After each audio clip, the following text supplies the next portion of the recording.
Kwa ile ilikuwa ni za siku ya mwisho ili sikilizia kwa sababu kabisa. Sawa, ila pia mimi nashukuru, maana nitafurahi sana kuwa mmoja wa matajiri kutokana na umaskini ambao nilikuwa nao.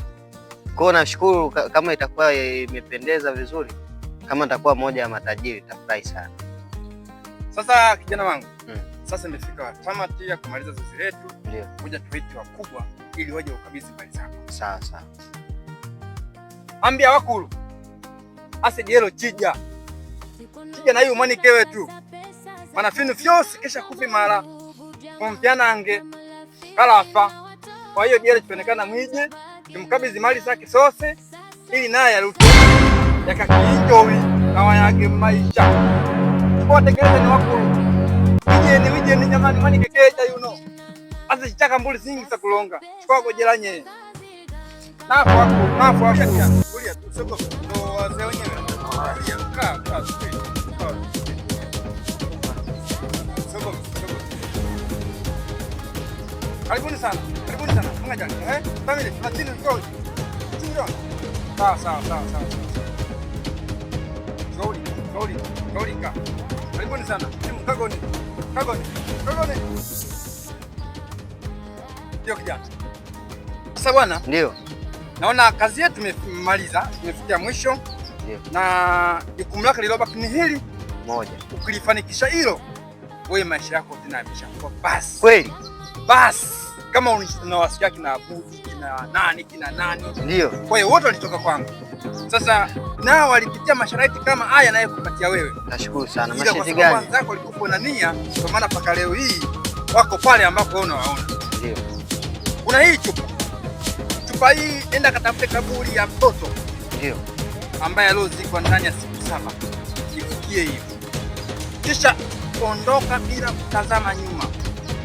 Ukifika nyumbani, hapo ndipo utapata. Hiyo ndo kazi yako ya mwisho. Ukifeli hapo basi. Kweli? Utakuwa na msaada tena.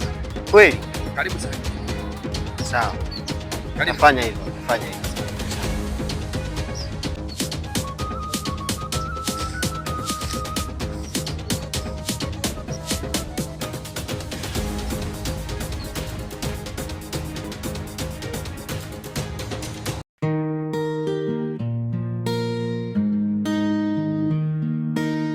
Sasa pesa za kazi kama ndugu jamaa na marafiki na watawa kafala ntabaki nanga.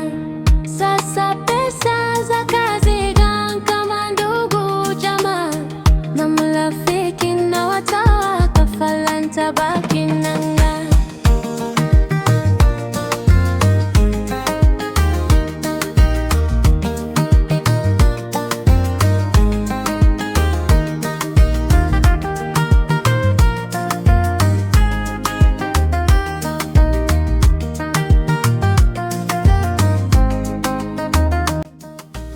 Vipi mwanangu?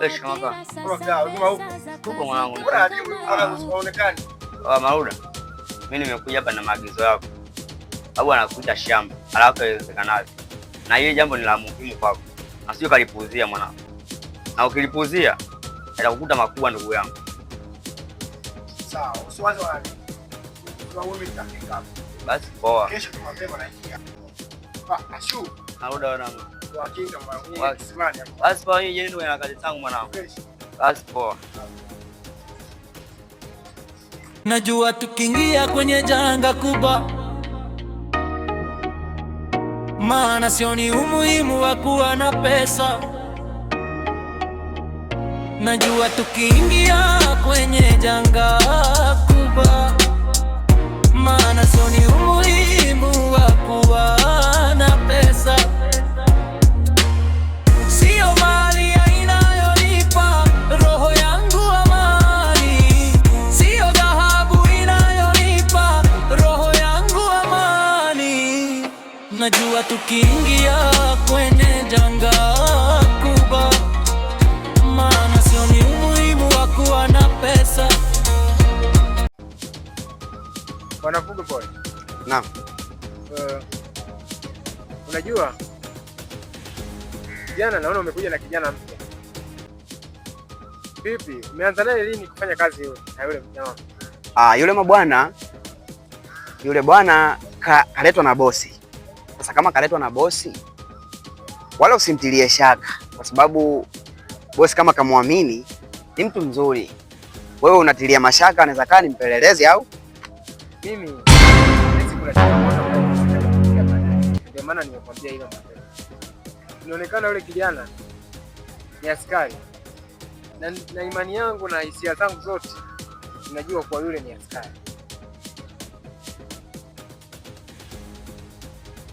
Kama bosi kaweza kumwamini, basi hata sisi tumwamini moja kwa moja.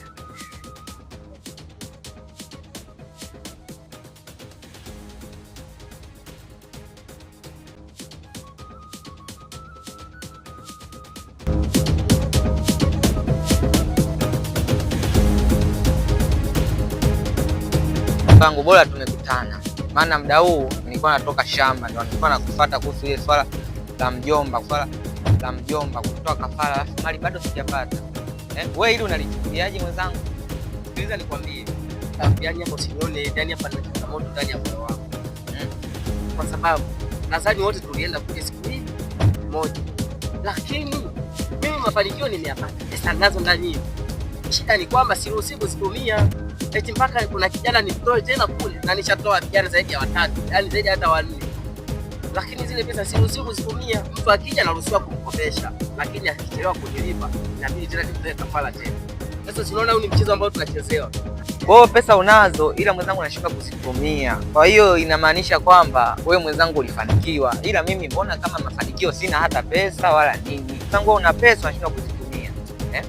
Hapa itakuwa kuna mchezo tunachezewa. Sawa. Mimi acha nirudi nyumbani. Lakini kesho lazima nitaenda kwa yule ambaye amenipeleka kule. Nitajua jinsi ya kufanya kwa sababu haiwezekani nina pesa ndani alafu sizitumii kwa chochote. Wako wangu hivi. Mimi nimeenda kule ili nipate mabadiliko. Haiwezekani wenzetu wanaenda wanafanikiwa, wanapata mabadiliko, wanajenga majumba, wananunua magari. Au wewe unalichukuliaje hili ndugu yangu? Hapo naambia pesa unazo, alafu unashindwa kuzitumia, mtu akija unamkopesha. Mkopeshe mimi. Wewe siwezi nikakukopesha kwa sababu wewe ni mwanachama kama mimi.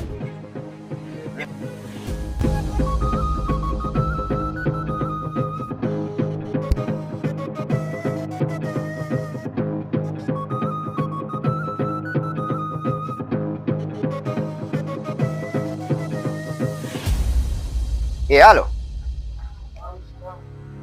Nauliza uko wapi?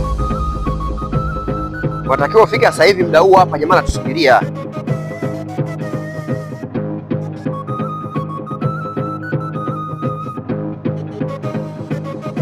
Sawa. Ufike sasa hivi.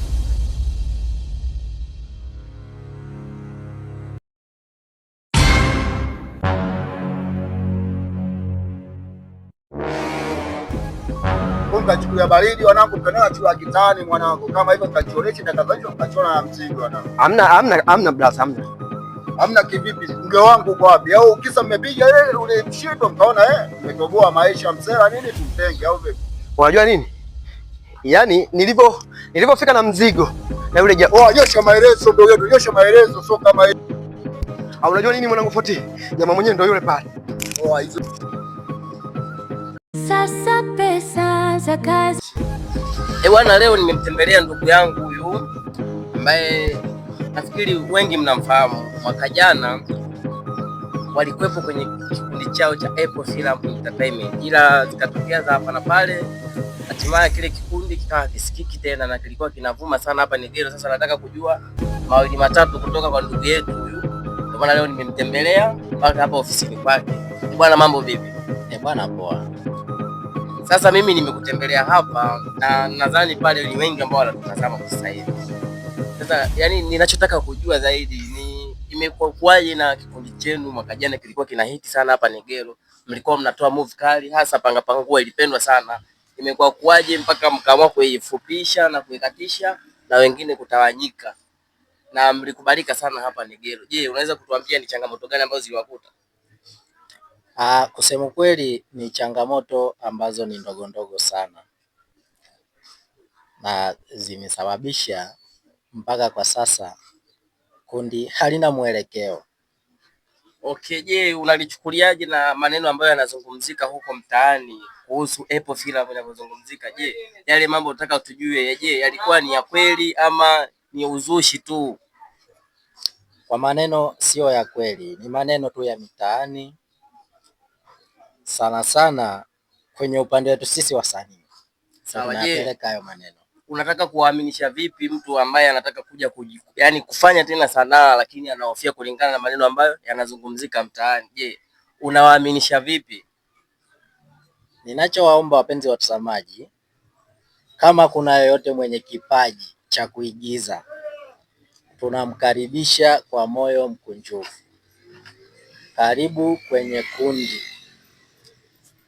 Sawa, bwana, kama ulivyosikia ni kwamba yani sasa hivi yoyote ambaye mwenye kutaka kuigiza, yani mwenye kipaji chake chochote kile, anaruhusiwa kwa moyo mmoja, na maneno ambayo yanazungumzika huko mtaani si ya kweli. Ni watu tu wenyewe wanaamua kuzusha na uvumi. Yani unaweza kukuta mtu mwenyewe labda hapendi kitu ambacho kinafanyika, kwa hiyo anaamua kuwavunja watu moyo kwa namna hiyo.